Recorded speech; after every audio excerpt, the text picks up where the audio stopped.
Buddy, it's time for Awana, so the kids can head on out.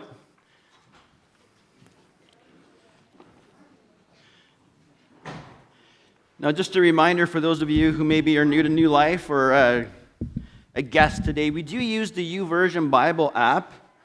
And if you go to the YouVersion Bible app, if it's on your phone and go to Events, which is in the More section, you will find our service live, and you can follow along with the sermon, with the various scriptures and points of the sermon in there. Well, if this one piece is pulled, it's all going to come crashing down. In the game, we might know what that piece is, but do we know what that piece is in society? In society, what is that one piece that if we pull, it's all going to come crumbling down? The answer is one that we don't talk about much anymore, which is part of the problem. Because the answer can be difficult to discuss, especially in certain environments with certain people. And yet the answer is one that we might be aware of. Even if it's a hint of awareness. Like a scent that kind of wafts by your nose. See, because every now and then, we look at society, and we see that society is not as stable as it should be. We get the idea that if even within one move, all it's going to take is just one more move to see it all come crashing down. And we're right. For that to be avoided, this one piece has to stay in place. It has to stay unmoved. It has to stay untouched. Unfortunately, culture has its fingerprints all over it. Culture's already been pulling this piece away, and history tells us, often the most ignored teacher, that if it keeps getting pulled, it's all going to come crashing down. Society as we know it is all going to come crashing down. And that piece is family. It's the family unit. Paul Carey, who is a professor of history at BYU, says civilizations that have all gone through a similar demise of the family have all gone through that right before its collapse. Carl Zimmerman wrote a book called Family and Civilizations just after World War II. And his conclusion was that family is the stabilizing force of any society. That's a conclusion that's been made all throughout history, even back to the 17th century, when a man named Edward Gibbons wrote a book on the rise and fall of Rome. And in that book, he said, a nation's success or failure hinges on the strength or weakness of its families. See, if this one piece is pulled, it's all going to come crumbling down. The family. The family as God has designed and defines it. Now, it might surprise you, maybe it won't surprise you, that the destruction of the family for some people is a worthy goal today. That's expressed quite enthusiastically and specifically from a professor at NYU. Her name is Linda Gibson. And she says this: the nuclear family, or the traditional family, must be destroyed. Whatever its ultimate meaning, and so I think there's some questions in her mind about what the family actually is. Whatever the ultimate meaning of the family is, the breakup of the family is now an objectively revolutionary goal. That's the battle we're in. That's the battle that we're in. We're in a battle, we're in a fight for the family. As designed to see societies and everyone who populates those societies flourish.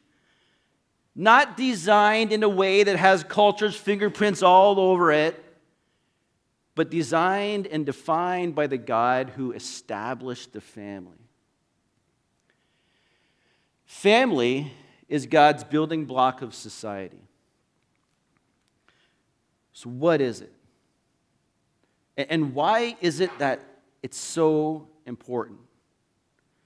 Well, we're going to look at that today very quickly. Okay, we're not going to have all the time to look at all the depths, exhaust all the depths of this very rich and important topic. We'll have just enough time to kind of put some big pieces together so that we have some better understanding as to why God designed it, and why this is the piece that must remain strong in all societies. And our text today is going to be Ephesians Chapter 5, verse 21, all the way down to Chapter 6, verse 4.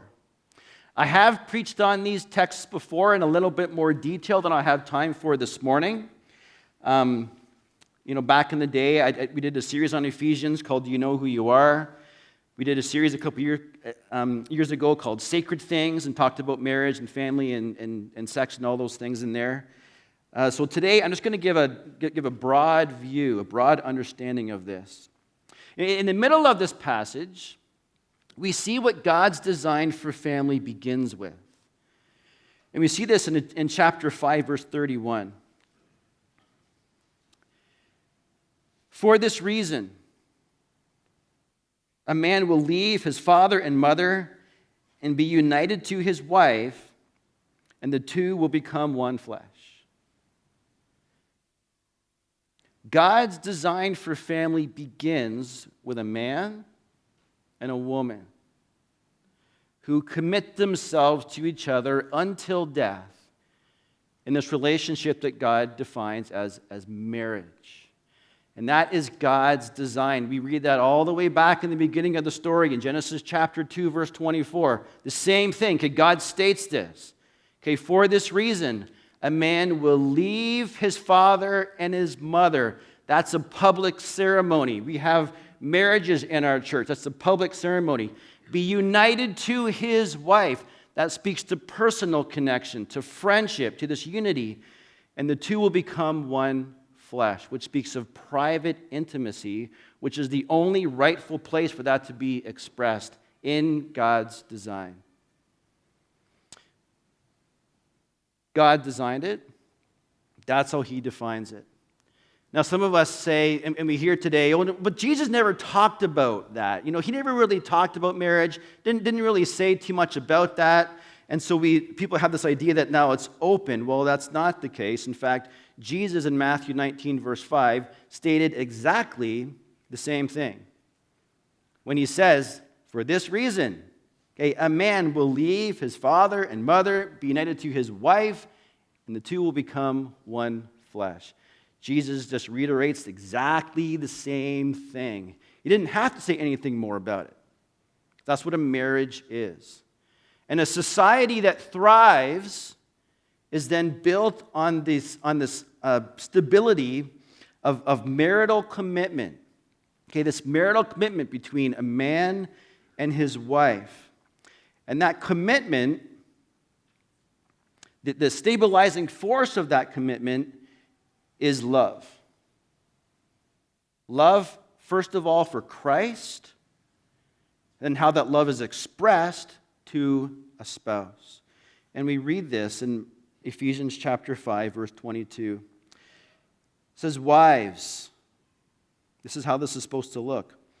Wives, submit yourselves to your own husbands as you do to the Lord. So we can see that. Okay, love for Christ expressed to the love for the husband. For the husband is the head of the wife, as Christ is the head of the church, his body, of which he is the Savior. Now, as the church submits to Christ, so also wives should submit to their husbands in everything. All right, swallow and go to verse 25.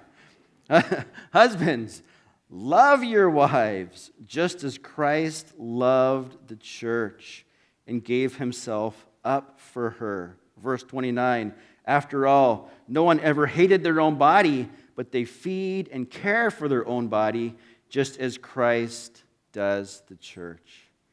And so this is what this marital commitment looked like. In love, a wife submits her life to her husband.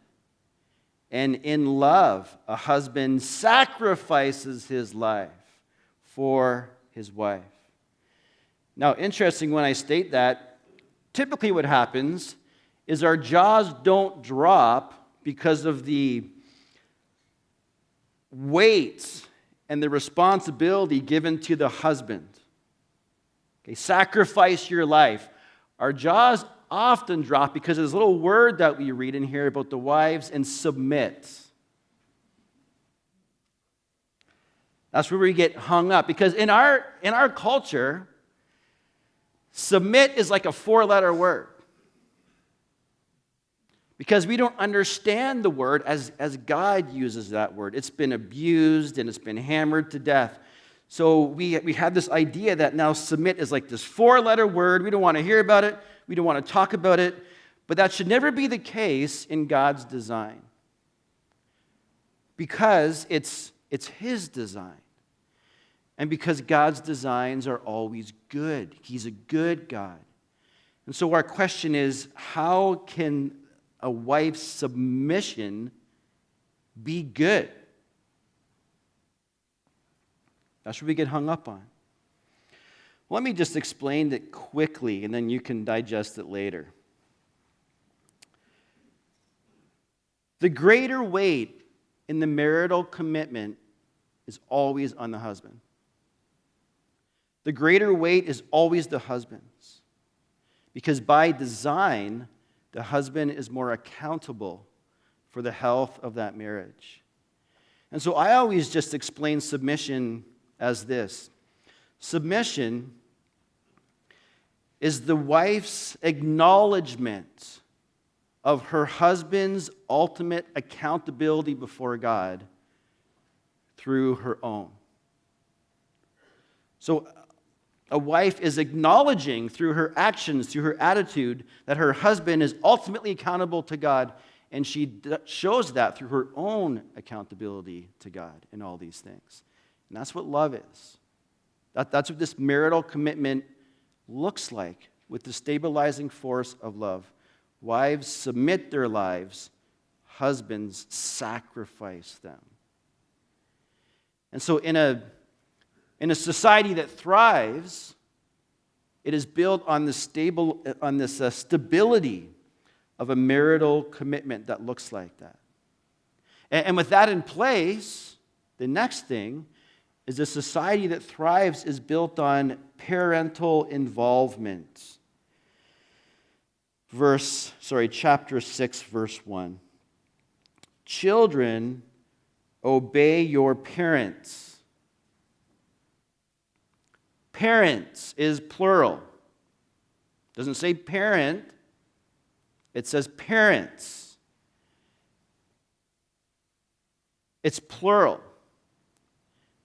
And that's important because that communicates to us the necessity of a mom and a dad being directly involved in the raising of their children. See, moms and dads are wired very differently. They bring something different to the table. And it's that joint action, that joint responsibility in the raising of their kids that is God's design, because when that is done by God's design, children are overall much more healthy.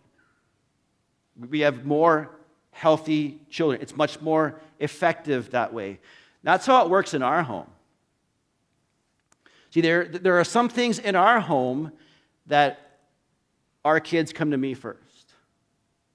There are other things in our home that they go to Danielle first. Because, this is a dad thing. Okay, we need dad to speak about this. This one, not so much. This is a mom thing. I need to hear mom on this one. But it's both parents being involved in the raising of their kids. And in one area that is very, very important that we cannot ignore, and that's discipline. Moms and dads both involved. Now, that's pushed back in society now. There's this pushback on this. You know what? Like, kids are okay if they just have one parent. They don't need a father. Or they don't really need a mom. There's a pushback now. And interesting enough, that pushback has only started after we redefine what marriage is. That's when it started. Focus on the Family is an organization that does exactly that. And many of us know Focus on the Family. We use those resources. And one of their contributors, his name is Glenn Stanton, who studies this whole area of the need for a child to have a mom and a dad. And he states this. He says, in reality, there are few things in the social sciences agreed upon more widely and backed by a larger body of reliable data than that children, on average, do better when they're raised by both their biological parents.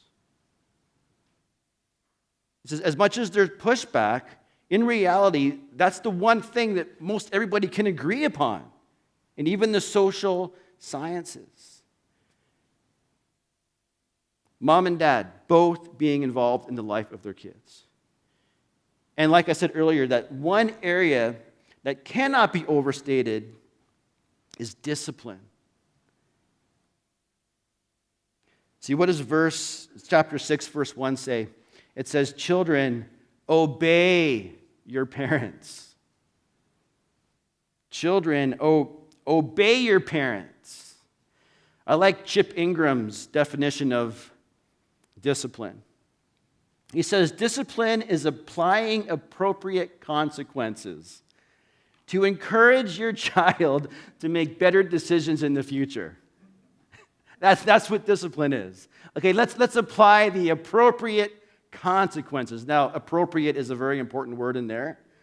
Because what? Because we want our children to grow up to make good decisions because one day they're going to be on their own. This is so important. And like a marriage where a husband has ultimately more responsibility, more accountability before God than his wife, in parenting, it's the same. A father has more responsibility, more accountability than the mom. It's the father. And so just like earlier, when in a sense the husbands got called out a little bit more in the whole marital commitment, dads get called out in parenting. Because we see this right away in verse 4, when it says, now fathers, do not exasperate your children. Instead, bring them up in the training and instruction of the Lord. Okay, dads, this is for you. Okay, do not exasperate your kids. Bring them up properly. In Colossians 3:21, Paul says, don't exasperate your kids because you'll discourage them. The word he uses there is embitter. Okay, don't embitter your kids because they're going to be discouraged. And so fathers get called out because the fathers need to be involved. Fathers directly involved with the life of their kids through this discipline. Now, sometimes, with dads, I know what it can be like. Sometimes dads go too far one way or the other. Sometimes dads can just get too harsh with their kids. And they can almost use their size and their weight to kind of intimidate their kids. And there's certainly abuse on this end as well. But sometimes fathers just get too soft. And they don't really do much of anything. And so fathers must intentionally, with a lot of grace, discipline their children. Because absolutely, children need their moms. Children need their moms, but absolutely, children need a dad.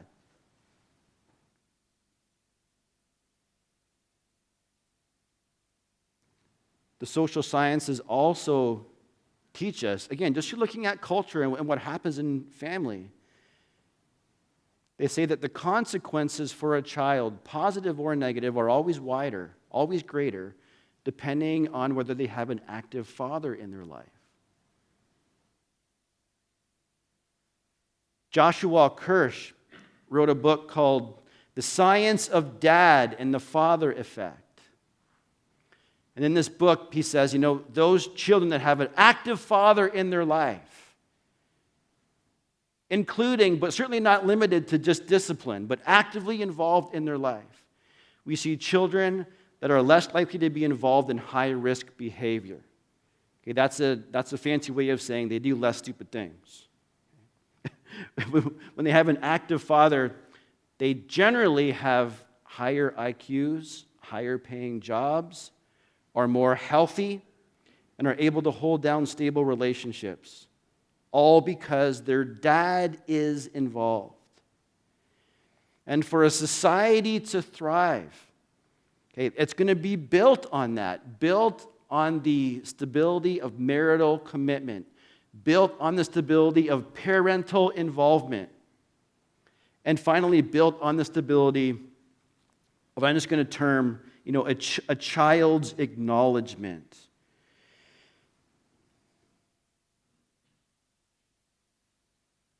Chapter 6, verse 1, children, obey your parents in the Lord, for this is right. Honor your father and mother. Verse 3, so that it may go well with you and that you may enjoy a long life on the earth. Child's acknowledgement, but the question is, who are they acknowledging and what are they acknowledging? Well, Paul answers the question. You acknowledge your parents. You're acknowledging your parents for their role in your life. And so Paul uses the word honor. Okay, you honor your parents. You show respect for them because of what their role is in their life, to guide you, to say the right things, to point you in the right direction. And so Paul says, you honor them through your obedience.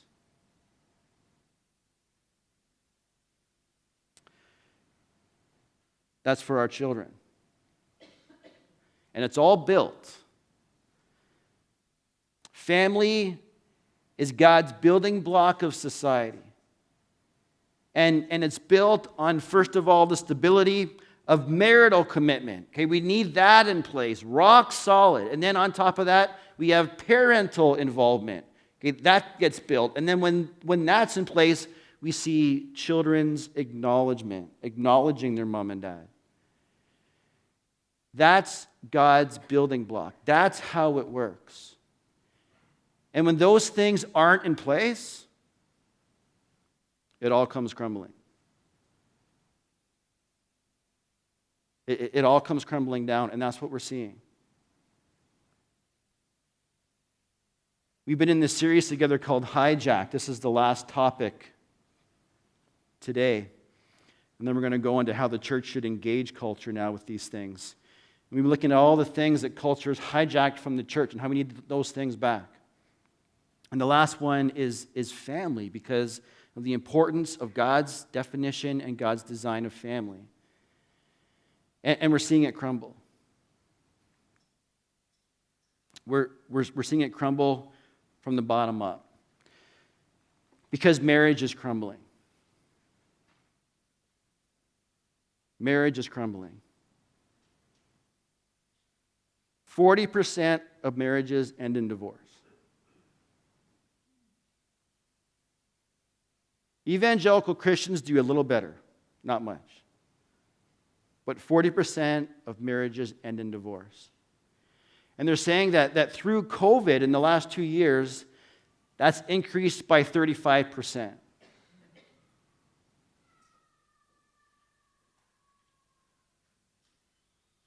Marriage is crumbling. Culture has redefined what that now looks like. Culture has redefined what a marriage can look like. And so in Canada, that happened a long time ago. It happened July 20th, 2005, when Canada decided that marriage can now look different than how God has designed it. And a lot of that has been done under a banner that we hear often, and the banner is love is love. Love is love. That's the banner that we hear all over this. Love is love, and that sounds right. I mean, a carpet is a carpet. A chair is a chair. I mean, that sounds right, doesn't it? But it's only right if the definition is right. And culture has redefined not only marriage, but also love as God defines it. They don't use the word love as God defines it. See, love as God defines it isn't synonymous with how you want to express yourself sexually. In fact, love has really little or nothing to do with that.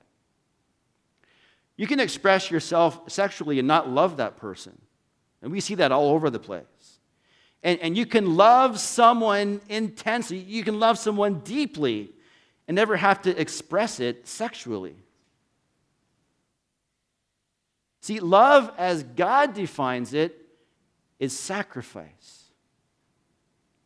Love as God defines it is laying your life down for the good and for the sake of others. And not just one other, all others, including the society you live in, to see it flourish and grow in the way that can be strength and stable and good for everybody involved. But culture has now redefined marriage and love that is supposed to stabilize it. And so now here we are. It's all crumbling. And we see marriage crumbling and the impact of that. Parenting is crumbling. And the number one reason for why parenting is crumbling in our culture is because of fatherlessness. That's what they call an epidemic today. The epidemic of fatherlessness. That 1 in 3 kids don't have a dad. 1 in 3 don't have a father in their life. So parenting is crumbling. Now, Joshua Kirsch, again, that man that wrote that book, The Science of Dad and the Father Effect, says that when there's no dad actively involved in a child's life, they're more likely to drop out of school, more likely to become an addict, more likely to be in poverty or to end up in prison, all because they don't have a dad. And so, be a father. And the men in the room, if you don't have children at home right now, be a father figure for someone that doesn't have one. Because you can replace, not fully, not completely, but you can be a father figure in the life of a child with no dad, and you can astronomically change the outcome of their life just by your presence. But we see marriage crumbling, we see parenting crumbling, and now what do we see? Children are crumbling. Children are crumbling. In the last month, we've read headlines. The mental health crisis of kids in America. That now they're even talking about depression in 5-year-olds. It's often the kids that we say we care about that go ignored and have the most significant consequences in this. They're at the top of the pyramid in a sense. They got a long ways to fall, and we're seeing that. We're seeing our kids crumble around us. Now, I've talked to many of you as parents through COVID, and the effect of COVID on your children, and it's been difficult for everybody. Let's just face that. But generally what I hear is this. Yes, it's been tough for my kids, it's been difficult, but they're doing okay. Generally, they're doing okay. And you can only say that because of your family. Because your kids have a mom and a dad at home, actively involved in their life. And so when things have been stolen from them, when things have been taken from them, you were there. You gave them that stability in their life. And yet without that, they crumble. And we're seeing our kids crumble. I talk to teachers. Man, they're just like broken hearts because of what these kids are going through. And that was long before COVID. Long before COVID. COVID has just kind of escalated things to the top. Highlighted things that we probably already knew about. But marriage is crumbling. Parenting is crumbling. The children are crumbling. And yes, they are crumbling because the family is crumbling. But even more so is this. See, they are crumbling because of the one piece that actually stabilizes the family itself. Jesus Christ and the gospel. See, you pull the gospel out of the family and it crumbles. Because at the core of the family is the gospel. And so I often hear this question from people. Why does marriage matter to you so much? Why does marriage, as God defines it, matter to you so much? In fact, one of our local politicians, just in the last little while, told me to let it go. Let it go. Of course, he used "in all due respect," which was his way of trying to soften that blow. But that's the question. Why does it matter so much? What does marriage matter so much to us? It's because marriage is a picture of the gospel. That's why. See, as a Christian, marriage should matter significantly to us because it's a picture of Christ and his church. It's a picture of the gospel. And so when you marry someone, you are presenting that picture to them through your own relationship. That's what it is. And of all the things that should be represented in that gospel marriage, it should be peace. Peace should be present in your marriage. See, read Ephesians 5:25 again. Husbands, love your wives just as Christ loved the church and sacrificed himself for her. Verse 26, to make her holy, cleansing her by the washing with water through the word, and to present her to himself as a radiant church without stain or wrinkle or any blemish, but holy and blameless. See, because of Christ's sacrifice, making us holy in his sight, now we have peace with God. See, there's peace that we now have with God. In Ephesians 2:17, Paul already said that. He came and preached peace to you who were far away and peace to those who were near. That was the announcement of the angels. Glory to God in the highest and peace to those on whom his favor rests. It's peace.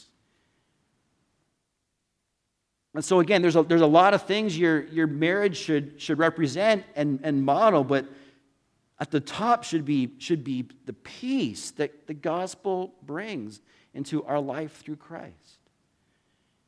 That is actually one of the pieces that is necessary for your kids to do well. Because the social sciences, again, have said that generally, kids do better when raised by both their biological parents. But the difference is this. They will do better if it's a low-conflict marriage. And so what they're saying is they do better because of peace. See, when there's peace in your marriage, then your kids do better. And so why does marriage matter to me so much? Why should it matter to you? Because it's a picture of the gospel. That's why. And why should parenting matter to us so much? Because it's a picture of the gospel. It's a picture of the protection that the gospel gives us in our life. And so we read that, in chapter 6, verse 4, when it says, "Fathers, do not exasperate your children. Instead, what? Bring them up in the training and instruction of the Lord." Okay, show them which way to go. Show them the boundaries. Protect them. Tell them how to do life. See, as a father, that's what God does for us. In Hebrews chapter 12, 5 and down, we read of a father who chastens or who disciplines his children because he loves them. He needs to show us how to do things, where the lines are, where the boundaries end, because he wants to protect us from these negative consequences that will come by our own bad choices and not following them. So fathers do that. And God as Father does that. As a parent, that's what God does for us. And while God is not defined as a mom, he certainly is described in that sort of language. In Matthew chapter 23, verse 37, Jesus is talking about Jerusalem. And he says, "Oh, Jerusalem, how I have longed to gather you as children, like a mother hen under the shelter of her wing." See, parenting matters because it's a picture of the gospel, of the protection that we want to see in our kids' lives. And why does a child's acknowledgement matter? Because it's a picture of the gospel, of the promises that God gives us through being in his family. And so when Paul talks to the kids, he says, "Children, obey your parents in the Lord, for this is right. Honor your father and mother, which is the first commandment with a promise." Okay, the first one, not the last. "So that it may go well with you, and that you may enjoy long life on the earth." Family is God's building block of society. And if it gets pulled, it's all going to come crashing down. If this one piece gets pulled, it's all going to come crumbling down.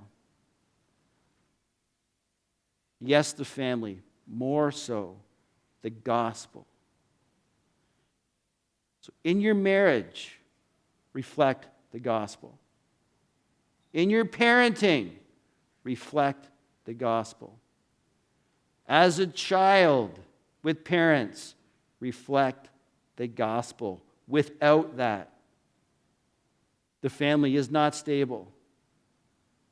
And without the family being stable, culture as we know it is all going to come crashing down. We are seeing it now. And so as a church, we can do better. We can display the gospel in our families and make them a beacon of light in this culture that is wanting to tear it down. God, today we thank you for your design. You know best, and you define things for our good. And not just for us, so that we can be selfish and have things on our own, but for everybody, for our spouse, for our kids, for everything outside of that. God, we know that we need to have strong families in a way that you designed. And so, no, it's not a little thing. As believers in Christ, it's a huge thing to understand family and to not just understand the need of it, but to build family through the gospel. And so, God, today I just pray for that, for this church, that their marriages would reflect the gospel. That husbands would show the world what it looks like to lay down their life for their wives, because Christ did that. See, that's a picture that we see. And that wives would learn to acknowledge their husband's accountability ultimately through their submission, because that's what the church does. The church submits to Christ. It's the way you designed it, and it's good. And so may we have marriages that we work on to express the gospel through peace and just a good, strong, healthy marriage. And God, for our parenting, may we do maybe a better job of reflecting the gospel, to just do our part to discipline our kids, to be involved in their life, to show them the boundaries, to show them the lines, not the ones we've decided on, but the ones that you've shown because you are right. And to do what we need to do to, apply appropriate consequences so they understand the need. Again, not to follow mom and dad so much as to know what God says is right and to want to obey and glorify God in their life. And God, as children, we need to learn to reflect the gospel. Because you tell us that when we obey our parents, we are learning what it means to get promises. There's blessings in that you want to share and give with us as we, as your children, obey you. The family is incredibly important to us, as it is to you, God. So I pray that we would do better, that we would understand the need for it and do our part to stabilize it, to make it strong, to make an example of those that are around us, because a lot of people are falling apart. A lot of families are falling apart. A lot of marriages are falling apart. A lot of fathers are non-existent. A lot of kids aren't doing well. And a family built on the gospel is the answer. And so maybe show that to those around us. We pray these things in your name. Amen.